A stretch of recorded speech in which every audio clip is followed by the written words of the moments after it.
Hey guys, I just wanted to touch base with you a little bit as we near the end of the semester. Of course, you probably know our semester ends next Thursday, which is December 13th. So the assignment that you're working on right now will be your final assignment. What you'll see on Moodle is that your assignments for this week, one is to complete your discussion board post so that you can have a conversation with the class about your topics, because we're not face-to-face and you won't be doing presentations what would usually yield that conversation, but we won't have that opportunity. So please do treat the discussion board post this week as your opportunity to share your topic with the class, your point of view with the class, making sure that you justify and validate your claims with some credible resources that you're able to find online and things like that. And then the only other assignment this week is to actually complete and turn in your paper, and those things are due by Sunday, of course, December 9th at 11:55 p.m. Now, next week, there is one thing to do on Moodle. It's already open and available for you, and that is to do a course evaluation. That is not the same as the evaluation that you'll do for the college. So it's really not a course evaluation. It's more so of a reflection and some feedback from me.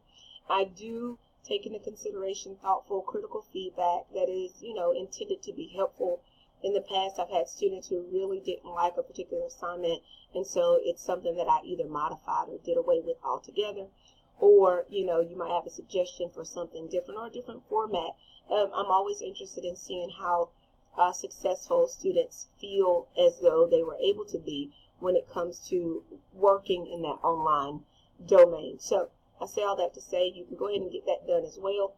The sooner the better. You can just kind of already finish up your work for the semester. Now, in regards to your papers that you're working on this week, I do want to remind you that this is a short paper, okay? That's the opposite of anything you've heard me say or post about up until this point. The paper is designed specifically to be 1 to 2 pages. And the goal with that is that you learn how to carefully craft a specific argument. We all have opinions. Everyone has an opinion about everything going on in this world. But when we're pressed to really justify and validate our claims, sometimes we find that our opinions are empty and invalid and actually not built on a sound, solid type of argument. So I want you for this paper to choose one thing that you care about in the world and to write 1 to 2 pages explaining why you feel the way you do. The best suggestion that I can give you is to structure that as a should not statement. We should do this. Parents should start teaching their children about sex and sexual assault at a young age, right? That's one of the topics that one of your classmates submitted. Or this rapper should receive justice, or should go to prison for the crimes that he committed and not be allowed a pass because of his celebrity or because of his money that he may have. That's another topic that one of your classmates is writing about.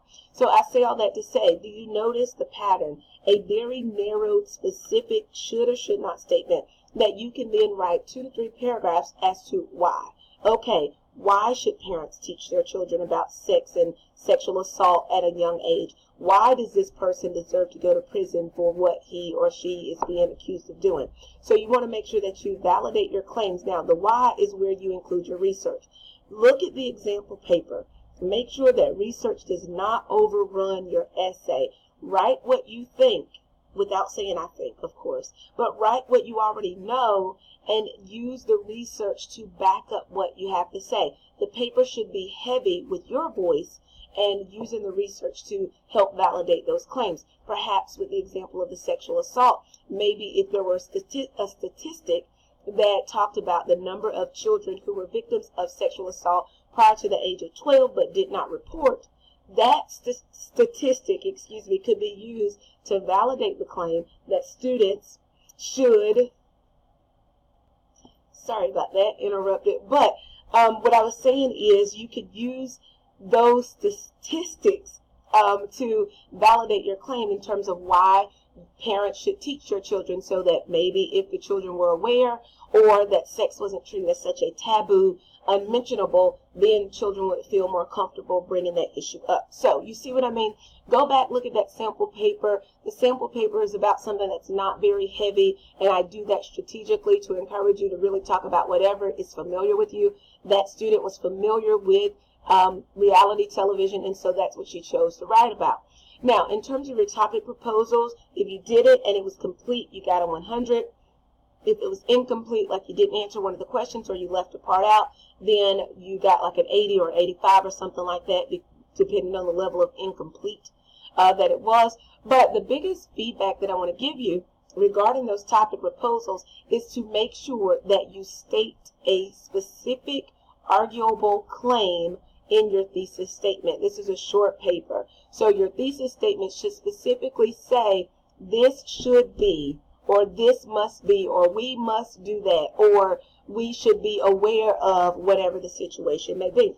So make sure that your thesis is focused, and also make sure that you're validating your claims with information that is not just how you feel. This is not about presenting an emotional argument, but it's really about presenting a fact-based argument so that someone else could be convinced, so that another parent could go, oh wait, yeah, maybe I should not wait until Johnny is 16 to talk about sex. Maybe I need to talk to Johnny at 10 about these things. So what can you say, what can you write in a very condensed, straightforward manner to convince a target audience? As you're writing, think about who the ideal audience will be. Who are you talking to? Are you talking to parents? Are you talking to your peers? Are you talking to students? Are you talking to administrators, educators, government officials?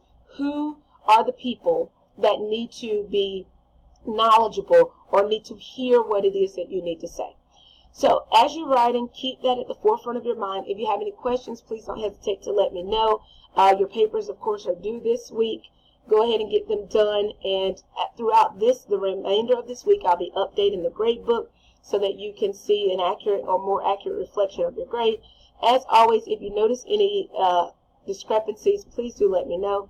And usually it's an easy fix. Before I finish up this video, a number of students have already reached out to me about missing the grammar final for whatever reason. And in general, I give the exact same answer to all students. I do not reopen things on a case-by-case basis. I wait, I look at grades, I assess the situation, I look at the number of students who were able to complete versus the number who were not able to complete for whatever reason. The reason why really doesn't matter that much to me.